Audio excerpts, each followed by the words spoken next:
So let's talk the future of Spider-Man, Tom Holland, and the future of the Venomverse, as they both kind of go hand in hand. So yo, what is freaking good YouTube? Voice to you here with a video on the future of Tom Holland Spider-Man and the future of Tom Hardy Venom. If you're new around here, make sure to subscribe to never miss any of the videos. Check us on Instagram at WarStew, check us on Twitter, WarStewG. Right, this video will contain spoilers for Venom 2 and also for No Way Home, but it's nearly been out a week now, so you shouldn't be on the internet if you haven't seen it. So can't really believe I'm about to say this. I've spoke to no end of people in real life who didn't understand the ending of No Way Home, the Venom part, and also didn't understand what happened with the Tom Holland bit. So we're gonna have to break that down. Spoilers, spoilers, spoilers. Andrew and Tobey were back, of course, just like we said, for over a year. So let's just break down the ending quickly of No Way Home. So it's Tom Holland sends back all the villains and Andrew and Tobey to their own universe, and also Doctor Strange does his spell, which means no one has any memories of Tom Holland,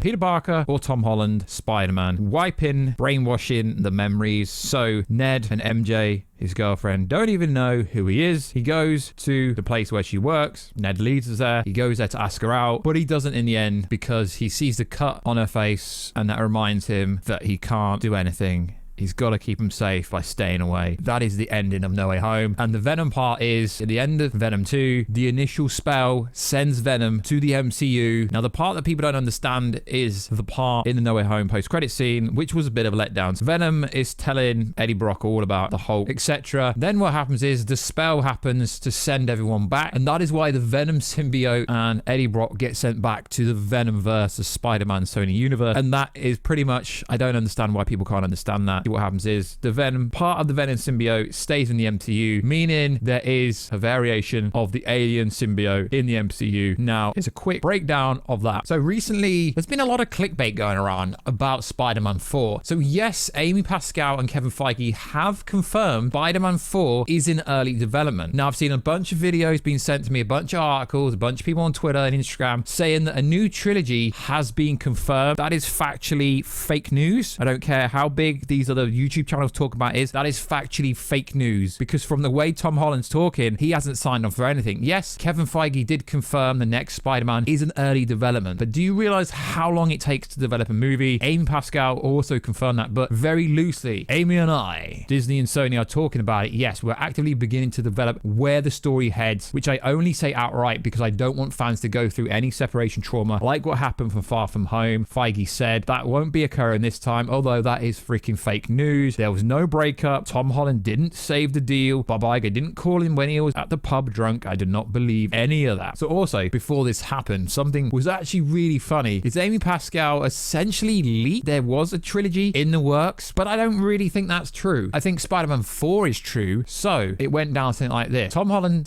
would star in another Spider-Man trilogy. She also addressed, when speaking to Variety's Mark, the famous leaker on the red carpet, we're producers, so we're always believe everything will work out, Pascal said. I love working with Kevin. We have a great partnership along with Tom Rothman, who runs Sony and has been instrumental, a great leader with great idea. I hope it lasts forever. And that is what was said before. But this new trilogy thing, it's kind of fake news. It's kind of fake news, guys, because Tom Holland is really going in hard with the negotiation tactic. I don't want to be Spider-Man on 30. I don't want to be typecasted. I want a family. I want time away. Oh wait, I want to be Spider-Man. Negotiation tactics. He will be playing Spider-Man again. At least for Spider-Man 4, there is no new trilogy that has been confirmed. They've loosely said it, because when Amy Pascal originally said these comments, Sony came out. It's like, hang on a minute, this isn't true. Negotiation tactics from Amy. She's trying to bait Sony and bait Tom Holland. It's all about baiting, really. Negotiation tactics. There's nothing set in stone. Tom Holland may want time away, but realistically, there's not going to be another Spider-Man movie for at least 2 to 4 years anyway. So yeah, there is kind of a Sony announcement for Spider-Man 4 being in development. But do you realize how long it takes to develop a movie? Of course, they know exactly where it was going, for sure. Now, the way this movie ends, No Way Home, has a lot of people thinking that Zendaya MJ and Jacob Ned Leeds isn't going to appear in the next movie. Realistically, they don't have to, but they essentially set up was Tom Holland, Peter Parker, being independent, renting a flat, being on his own, putting himself and Spider-Man first, and realistically not having any friends, not having any relationship, and just focusing on being the best Spider-Man he could be. Now, there are fake websites website 3 weeks ago, exclusive Spider-Man 4 will introduce 2 new classic characters. Really? So let me get this right. 3 weeks before No Way Home comes out, you get a freaking exclusive. Guys, people have been putting leaks out for Spider-Man 4 for the longest time ever. Now, if you actually look into what they are leaking, it just says the late exclusive, trusted and proven sources. Proven sources. Guys, none of these super duper little websites get anything right ever. Spider-Man 4 is set to introduce both Gwen Stacy and Harry Osborn. How freaking predictable. I mean, I really hope they go down the Harry Osborn storyline and Gwen Stacy storyline, because Zendaya, MJ, and Ned Leeds, they don't need to be in the next movie. Although there's no information, there's nothing indicating they won't be. But come on, guys, you really think this information leaked 3 weeks ago? The whole plot leak is out. Gwen and Harry Osborn. Ironically, there's no information about who's going to play Gwen or who's going to play Harry Osborn. But the cast was saying from Dune should play Harry Osborn, so this confirms their fake ass information. No, it doesn't. No one knows what direction Spider-Man 4 is going to go in. There is so much potential. They've obviously left the Venom symbiote in the MCU, so maybe we get a different variation of Venom. Case scenario 1, Tom Holland, Peter Parker, becomes the Venom symbiote, becomes Venom temporarily, just like he did in the comic. But what does this mean for the Venomverse? We wanted Tom Hardy Venom to go up against Spider-Man Tom Holland, an anti-hero going up against a hero. They were never realistically going to fight. So there is many things they could do in Spider-Man 4. The most generic one would be Gwen Stacy and Harry Osborn storyline comes along. But I really hope MJ and Ned are still going to be in the MCU Spider-Man verse in some capacity. I think it would be really cool if they went down the road that Peter gives in the end and tries to pursue MJ and makes MJ fall in love with him all over again and somehow becomes Ned's best friend again. That would be a much better case scenario. For who is going to be the villain, I don't know, but I'd love to see the Vulture and the Rhino in some capacity in that movie at least. Now, we know Tom Hardy and Sony and Marvel have been teasing Venom and Spider-Man fighting each other. They never said it was Tom Holland's Spider-Man, did they? So Venom goes back to the Venomverse, Sony Spider-Man verse at the end of this movie. Okay, so what's going to happen here? Andrew Garfield went back to his universe. Maguire went back to his universe. Now, best case scenario here, Andrew Garfield is the Spider-Man of the Sony Spider-Man universe. That would be the best case scenario. We said in yesterday's video, Andrew Garfield will be seen again, just like Tobey Maguire, based on Twitter's super duper scoopers saying so. It's pretty obvious they're going to be shown, seen in some capacity again. I don't believe Andrew Garfield signed on for one movie only, but it is interesting because everyone was talking about Tom Holland, Tom Hardy going against each other. What happens is Andrew Garfield going against Tom Hardy, because he didn't say who was Peter Parker, did he? He didn't say what Peter Parker. They just said Spider-Man versus Venom. That would be a really cool case scenario, because before this movie, no one was considering another Spider-Man being a Spider-Man in the Venomverse, did they? No. At this time of recording this video, we don't really know what Spider-Man is going to be, but I think the Morbius movie is going to be really telling, mainly because Oscorp exists there. Willem Dafoe, Green Goblin, said no Oscorp here. Now, Oscorp could happen. The Avengers Tower could be bought by Norman Osborn, and they could introduce a new Norman Osborn Green Goblin, and that would be freaking insane. Why? Well, because Peter Parker would know that Norman Osborn turns out and ends up being the Green Goblin, and if they foreshadowed that by introducing Norman Osborn in Spider-Man 4, that would be fantastic. So realistically, the Venom ending, where Venom gets teleported back to his universe, the Venom symbiote stays in the MCU, doesn't really mean much, but it could be teasing up a new person to take over the Venom symbiote in this universe, or a different character from the Venom symbiote. Realistically, no one really knows anything about what's going to happen in the next Venom movie or in the next Spider-Man movie, aka Spider-Man 4. A lot of people are claiming they know storylines and who's going to be in it, and you got